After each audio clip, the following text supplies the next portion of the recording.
Baik, saudara-saudara Abi yang insya Allah dimuliakan Allah Subhanahu wa Ta'ala,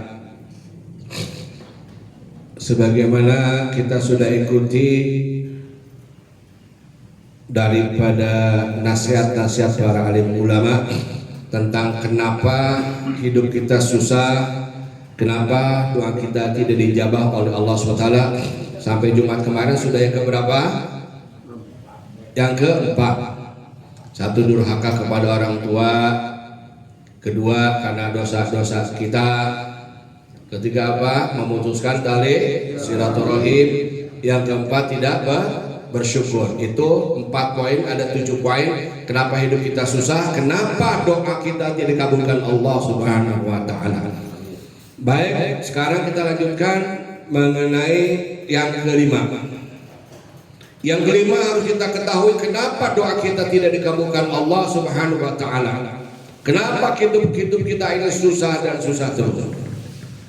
Kita mulai kisah dari zaman Nabi Musa alaihissalam. Nabi Musa gelarnya adalah apa? Nabi Musa apa? Kalamullah, artinya orang bisa berdialog dengan Allah SWT. Makanya gelarnya Kalamullah. Suatu hari Nabi Musa alaihissalam didatangi oleh umat-umatnya. Maka kata umatnya, ya Musa, engkau kan Nabi, engkau kan Rasul, dan aku meyakini semuanya itu. Mintalah kepada Allah. Kita sudah cukup lama kemarau, tidak ada air.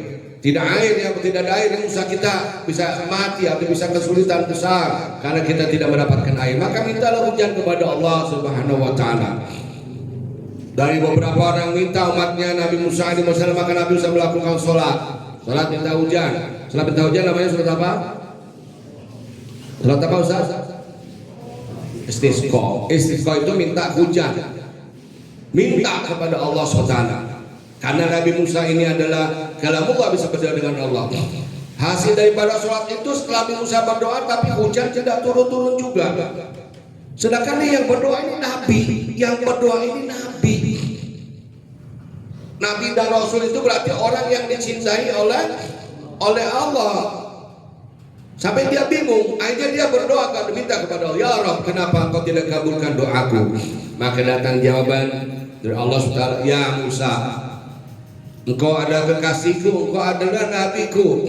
Aku tidak kabulkan doa engkau karena ada di antara jamaah yang hadir yang meminta hujan kepada aku melakukan sholat yang telah berdurhaka kepada aku, maka aku tidak kabulkan doaku. Nabi Musa bingung, ini siapa ini? Siapa nih jamaah saya ini ikut sholat sampai doa saya mentok tidak dijawab Allah SWT. Nabi Musa mencari-cari. Ketika sedang mencari-cari itu, tiba-tiba hujan turun. Nah, setelah hujan turun, kemudian Nabi Musa bertanya lagi, ya Rabb, kenapa engkau turunkan hujan? Bukankah tadi engkau katakan ada orang yang durhaka kepada kau sehingga engkau menolak doaku, engkau tidak segera menurunkan hujan?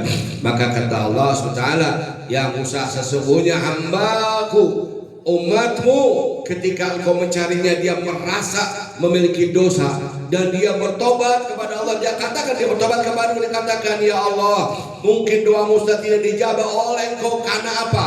Karena dosa-dosaku, maka aku mohon ampun kepada engkau. Jangan sampai dosa-dosaku menghalangi dijabahnya doa Musa sebagai nabiku. Dan ketika dia bertobat minta ampun kepada Allah Subhanahu wa Ta'ala, maka segera hujan itu turun. Oleh karena itu berpijak dari keterangan dari hadis kursi tentang riwayat Nabi Musa alaihissalam, kenapa doa kita tidak dijabah? Kenapa kita ini susah? Lihat surat At-Takabur ini ayat 14. Allah SWT berfirman, a'udzubillahi minasyaitonirrajim. Bismillahirrahmanirrahim. Ya ayyuhalladzina amanu inna min azwajikum wa auladikum adulakum fajruhum wallahu a'lam bissawab. Artinya kurang lebih, wahai orang-orang yang beriman, sesungguhnya istrimu, auladikum, dan anak-anakmu, aduwallakum, adalah musuh bagimu, fajarhum, maka berhati-hatilah terhadap mereka. Jadi musuh ini, anak istri ini bisa jadi musibah di dunia, bisa jadi musibah di akhirat. Kenapa demikian? Bisa jadi kita bangun tengah malam minta kepada Allah, ya Allah sayang saya. Tapi seperti anak kita, wah lagi dengar musik, lagi joget-joget, mungkin lagi mabok, atau lagi lihat film yang tidak baik. Ini akan menjadi terhambatnya doa kita. Oleh karena itu saudara-saudaraku, jamaah Abi yang Abi sayangi, ingatkan kepada keluarga kita, kepada istri kita. Istri yang sayang kepada suami, jangan berbuat sesuatu yang menjadi terganjalnya doa daripada suami. Bisa jadi anak melakukan perbuatan maksiat sehingga doa kita tidak dijabah oleh Allah Subhanahu wa taala. Jadi jangan salahkan Allah. Kita dalam hidup ini kalau punya sesuatu masalah, kalau kita punya penyakit, kita mesti evaluasi, kenapa penyakit saya ini, kenapa doa saya belum dijabah oleh Allah Subhanahu wa taala. Kenapa kok hidup saya tidak maju-maju? Bagaimana mau maju? Punya istri tidak pernah mendoakan, anak tidak mau sholat duha, tidak mendoakan bapaknya, bagaimana mau maju? Sementara bapaknya jerih parah, tengah malam dia bangun berarti kepada Allah, tapi anaknya molor tidur, tidak mau berdoa kepada Allah SWT. Tidak ada doa untuk anak atau orang tuanya. Na'udzubillah wa summa na'udzubillah min dzalik. Oleh karenanya, jamaah rahimakumullah, keluarga kita adalah salah satu penyebab daripada hidup kita susah. Keluarga kita bisa jadi salah satu penyebab kenapa doa kita tidak dikabulkan oleh Allah SWT. Dalam surat Karim ayat 6 Allah sudah ingatkan, ya ayyuhalladzina amanu qu anfusakum wa ahlikum nar. Al-ayat. Hai orang beriman, jangan dirimu dan keluargamu dari api neraka, karena anak istri itu bisa mencelakakan kita. Tapi anak kadang-kadang susah ketika diberitahu, wah bapakku ini bawel, bapakku ini cerewet, bapakku sok tahu, bapakku sok suci. Sementara orang tua suami menjerit kepada Allah untuk kebahagiaan siapa? Untuk kebahagiaan keluarga, untuk kebahagiaan anak cucu. Jadi salah satu hambatan hidup kita susah. Yang kelima, dan salah satu kenapa tertolaknya doa kita, karena ada orang-orang yang di sekeliling kita yang berbuat maksiat sehingga doa kita ditolak oleh Allah, tidak sampai ke Allah. Bisa jadi tetangga kita, bisa. Makanya ketika kita berdoa kepada Allah, mohon ampun kepada Allah, Allahumma ighfir lana dzunubana wa liwalidayna warhamna kama rabbayana. Ya Allah, ampuni aku dan ampuni dosa kedua orang tuaku sebagaimana mereka menyayangi aku ketika aku masih kecil. Wajwati, dan doa istri-istriku kalau istrinya saya banyak. Kalau wajwati berarti istrinya satu, wajwati berarti istriku yang banyak, satu lebih dari satu jamaah. Ya, wajuriyati, turunan aku, takut ada anak berbuat dosa, berbuat apa. Dalam istighfar tiap salat pun kita minta kepada Allah, astaghfirullahaladzim li wali walidayya wali ashabil huquqi wajibati alayya wali masyaina wajwati wa juriyatina wa akhina wa ukhtina wa qaribina wa jiranina wal jamumin wal mu'minat Allahi min hamu wal amwat. Doa, ya Allah ampuni dosa aku, dosa orang-orang yang telah ku ambil haknya, yang telah ku zalimi, dosa daripada istriku, zaujati istriku satu, zaujati wa juriyati anak-anakku, wa juriyati waladi wa juriyati dari anakku turunan aku yang tinggal serumah dengan kita. Jadi salah satu daripada hambatan terijabahnya doa adalah karena ada hal ganjalan baik di keluarga kita ataupun di tetangga kita. Makanya kita wajironina dan tetangga-tetangga aku. Atau bisa jadi orang yang jalan dengan kita, seperti yang dengan kita, sahabat karib kita. Semisal satu orang tukang isep ganja, yang satu orang ini kumpul dengan berlima. Ketika polisi tahu itu yang isep ganja itu ada di situ, maka lima-limanya pasti ditangkap sama polisi. Mau tidak pakai, pokoknya nanti urusan di kantor. Kurang lebih begitu. Kalau ada satu orang yang diajar sama Allah, maka yang lain akan kena bersama. Kalau ada yang menjadi ahli tukang maksiat di satu rumah, bukan mustahil doa kita pun akan ditolak oleh Allah. Dan bukan mustahil, hidup kita pun susah dan susah saja. Berhenti tulang usaha begini, mentok lagi. Kenapa? Oleh karena itu dalam kajian ini Abi mengingatkan untuk diri Abi dan juga semua jamaah, setiap punya masalah kita evaluasi, kenapa saya begini, ada apa dengan diri saya sudah berdoa, saya sudah minta kepada Allah bangun malam, sholat duha, baca Quran, baca yasin, baca sholawat, tapi hidup begini-begini juga. Evaluasi, ya, ada apa dengan perjalanan hidup kita. Bisa jadi di samping yang tadi, yang keempat, orang dan sebagainya, yang kelima ini ada orang yang sering jalan dengan kita, yang sedang dimurkai Allah, kita berdoa dijabah doa kita oleh Allah Subhanahu. Maka di dalam bergaul dan bersahabat, carilah orang-orang yang seiman, yang beribadah, yang sama-sama tukang ingatin kita, kalau bisa yang sama-sama senang sama zikir. Sayyidina Ali radhiyallahu anhu, karramallahu wajhahu, bertanya kepada Rasulullah SAW, ya Rasul, ini ada dua orang yang mau bekerja di tempat aku, harus pilih yang mana ya Rasulullah? Maka kata Sayyidina Ali, kata Rasulullah SAW, ya Ali, tariklah orang atau tentukanlah orang yang sholat. Kata Rasul, ya dua-duanya. Kata Ali, ya Rasulullah, dua-duanya sholat. Yang paling banyak sholatnya ada yang sholat yang satu, yang paling sholat, yang paling khusyuk dan paling banyak sholat, itu yang kamu pilih. Berarti ini Rasul ajaran kepada kita. Di dalam pergaulan pun itu akan jadi dampak, jadi efek. Kenapa doa kita tidak dijabah? Kenapa kita susah terus hidup ini? Bisa jadi karena pergaulan kita yang tidak baik. Bisa jadi karena orang-orang teman kita ini bertukang maksiat yang menjadi keganjalnya doa kita. Ini bukan teori, ini fakta. Bisa ambil tadi dari kisah di Musa alaihissalam.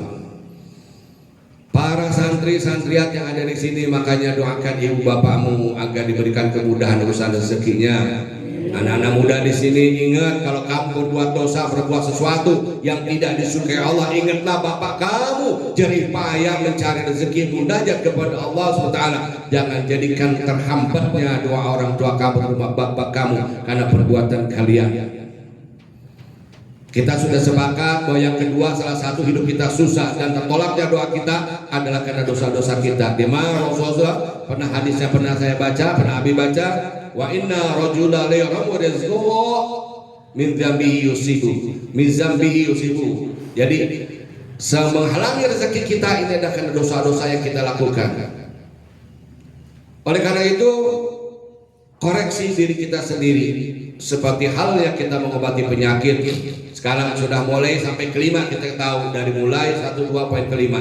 Nanti kita lanjutkan malam Jumat yang akan datang, poin ke-6 sampai nanti selesai, poin ke-7. Kenapa doa kita tidak dijabah? Kenapa doa kita tidak dijabah? Doa kita hidup ini susah, berarti sudah ketemu jawabannya. Bisa jadi ketika kita berada di satu tempat di rumah kita berdoa, masih ada orang yang tidak baik. Apalagi kalau ada orang yang tidak sholat. Orang yang tidak ada sholat di rumah kita, maka Allah tidak akan masukkan rahmat ke satu rumah yang di dalamnya ada orang yang tidak sholat. Na'udzubillah wa summa na'udzubillah, ini jadi orang tidak sholat tidak akan masuk, tidak akan Allah merahmati satu rumah yang di dalamnya ada orang yang tidak sholat.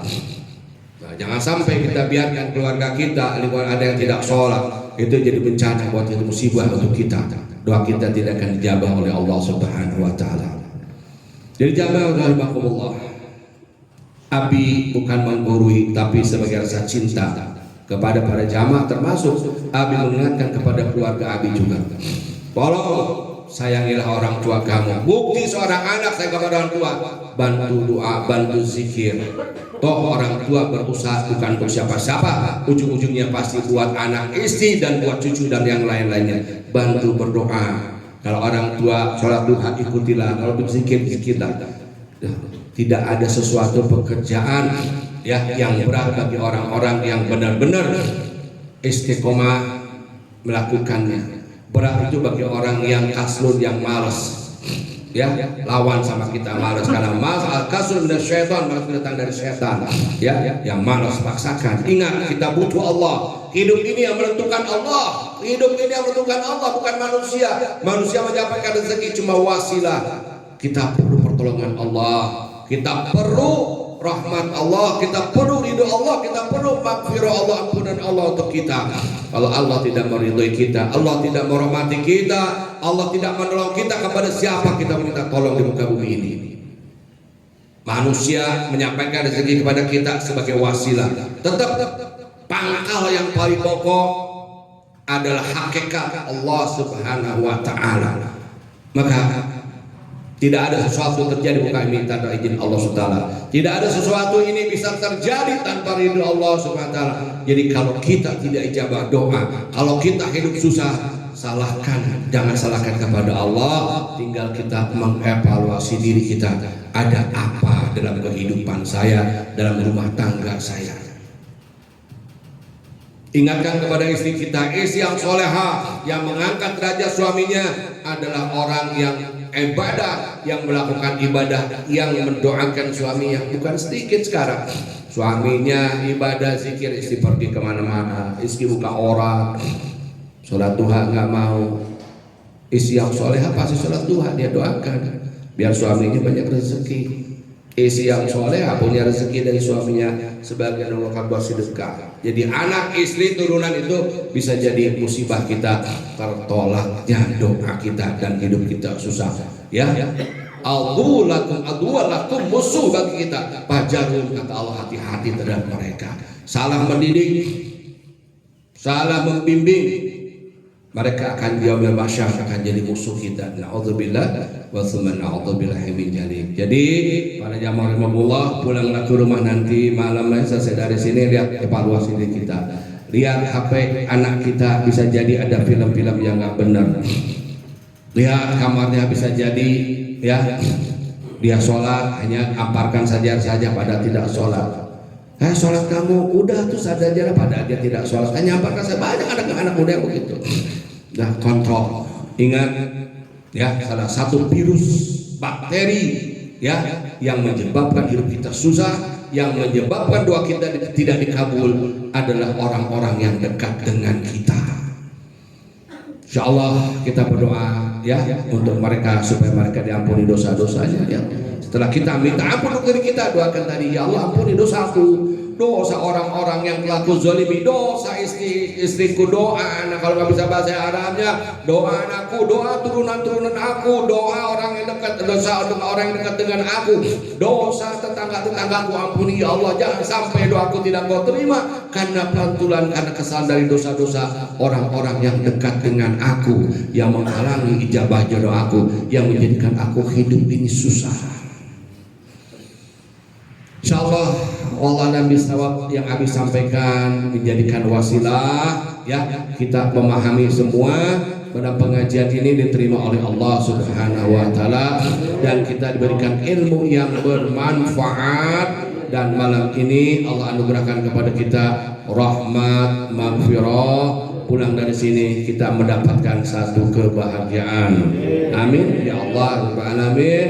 Barakallahu fikum. Insyaallah panjang umur ridho Allah. Malam Jumat depan kita ketemu lagi untuk kajian selanjutnya yang ke-6 dan yang ke-7 ya. Kalau ada baik datang dari Allah, kalau ada kesalahan lisan Abi berarti datang Abi dari Abi sebagai manusia yang tidak luput dari mal khata wan nisyan, daripada kesalahan dan kelupaan ya. Assalamualaikum warahmatullahi wabarakatuh. Sallallahu rabbuna